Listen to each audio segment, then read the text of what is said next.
Hi there, it's Mark from Orange Rocket. Hope you're doing well. Today I want to talk about the stages that every private label seller should go through when thinking about growing and scaling their business. And it's important that you do these things in the right order. So this picture is something that I often use when I'm starting working with someone. And it's the analogy I like to use is like building a house. And so when you build a house, you don't start with the roof, you don't start with the second or first floor, you start with the foundations. And that's how you should think about building a private label business. So we start with right at the bottom with the foundations, which I'm referring to as being the products themselves. So here we think about product quality, we think about the niche that we're operating in, and we think about the competitors. Obviously then we start thinking about markets and what makes a successful product. Now I've done numerous videos on things like how to analyze competitors, how to analyze market size or market share, and then what we've done also is I've done videos on how we break down the categories of each competitor. So those that sell higher volume in the particular market, those maybe in the middle, and those at the bottom. What are the characteristics in terms of the type of products, the pricing and the reviews and ratings. And so what you can do is, even before you've got a product or even before you've produced a product, you can go to the market, in particular Amazon in this case, and you can get an analysis of what the current market is. Remember, you can't create demand on Amazon, so you have to take the demand and say, can I get a slice of that? And if I want a slice of that market, what does my product need to look like? And so when we're working with people, if the products are of a poor quality, they've got poor reviews, or they haven't got the product yet and there's a huge amount of competition, and their product isn't significantly better than the competition, or they don't have a big budget to compete, or it's too small a market or even too big a market, then we will potentially say, you need to rethink this before you go to market. Don't waste your time. The next stage, which is the ground floor, first floor, depending on where you come from, the next floor, which is this floor here, we talk about how we present those products to our potential customers, and this is what we call the product detail pages, or listings if you like. So we look at titles, bullets, images, descriptions. We look at things like A+ content, and then we also look at the generic stuff for your brand, so your brand story, your store page, and how you present your whole brand to your potential customers. So this is something that can be changed. So your products can't easily be changed, but your listings can. So someone who's familiar with how to present listings and how to present brands can easily come in and say, right, well, we'll improve these brands, improve these images, we'll improve these videos, we'll make changes to the storefront. Let's just move this out of the way. And we will make changes to better speak to our audience, and that can make a huge difference.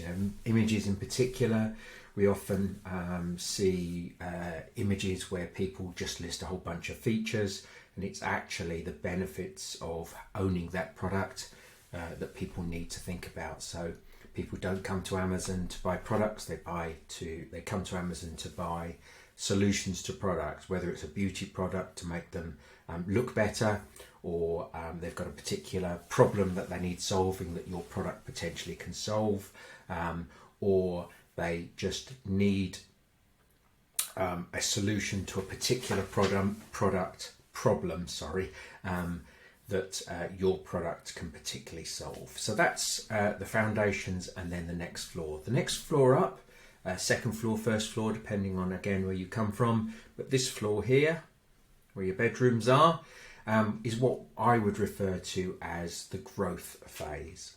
Now this is where typically we've got great products, we're presenting them to the customers correctly. Now we're building on that, so we're building growth. So we're looking at what audience are we targeting. You may have heard me talk about funnel marketing, and right at the top, in terms of building awareness and consideration, and then bottom of funnel, targeting where most of your sales come from. You might think about off Amazon targeting, social media, Google search, that kind of thing. We might be thinking about branded ads, either off or on Amazon. We might be thinking about all sorts of things that will grow, predominantly advertising, and that's where a lot of the areas we work in is in the advertising space, where we're promoting the brand's products through advertising. But it doesn't necessarily just mean advertising. It's the growth phase. So the next stage after that is a stage that's kind of optional, if you like, although we always want a roof on our house. But the scaling, not everyone wants to do this. A lot of people are just happy with finishing here. Maybe we'll put a flat roof if you want to continue this analogy. But scaling is where we're often asked to look at scaling in various levels of scale. So are we looking at expanding to, say, Walmart or to other Amazon countries? Are we looking at taking the brand onto social media and selling via TikTok or Shopify? Are we looking at other markets, as I say, other Amazon markets? Do we want to scale by expanding the product either in depth or width? And I've got other videos that explain the difference between growing a brand in depth or width. Are we considering off Amazon traffic? Again, we've spoken about Google ads and things like that, going to that. That might form part of the growth stage, but it might be done in a much more larger amount in the scale stage. We might be talking about influencers, etc., or Amazon posts. So that's the scale stage. And so, not everyone wants to scale their brand, and it's not necessarily a good or bad thing, but you need to have good quality products. You need to present them to your customers in the right way. You need to grow and let your customers know about your product. I call it growth, but maybe awareness is just as good a way of describing it. And then you need to grow the brand beyond just the stage that growth has got you to. Now, there's one final stage that I've added separately in a separate diagram, which is kind of this. And you need to factor in how your brand fits into the overall market. Now, it seems fairly obvious, but often when people start to look at Amazon or marketplaces in general, they don't appreciate that this is necessarily the marketplace. These are all brands. Each house in this example is a different brand, and your competition will be other brands. And then here could potentially be another group of brands, the size of the market in this scenario, say the size of the village or town that you're in. So that kind of analogy continues, that you need to think about, well, how big is this market for me? Is it a few brands? Is it thousands of brands? Is it just just one or two?